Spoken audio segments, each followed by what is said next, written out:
হের বোঝে হিল্লা লইছি 2 বছর হয়ে গেছে গা আর তোর ঢকলে 4 মাস আর হুনতাছি মাত বর্ষ বলে বেডি ছাইরা দিব মাত বর্ষটা এই হিল্লা লই এরিয়া পরে তোর 1 বছর হয়ে যাবে তুই পুরো লোক রুই বিন্দাস চিন্তা নাই মাদবর সাহেব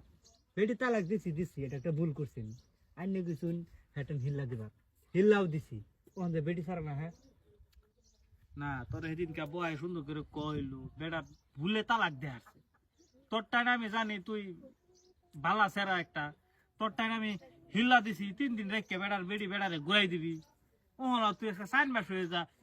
বেড়ার বেড়ি দেশ থাকি লিখা মাদবর সাহেব হিল্লা করছি বেডি ঘুরাই দিবার নাই আচ্ছা এই 4 মাস ইউজ যে করতাছে 4 মাস ইউজ করলো আমার বেটিটারে এই বেটিটা আমি নিয়ে মেরি তো বাগি কথা হিরা না তো আরে আমি সাল্লাই সে নিব আমার কথা আছে যে তোর তুই তালাক দে হিল্লা না দিলে তো বিয়ে হইতো না বিয়ে হইতো না মানে মস্তু ডাক্তার নেই আমি হিল্লা দিই তোর বালা করবা লাগিয়া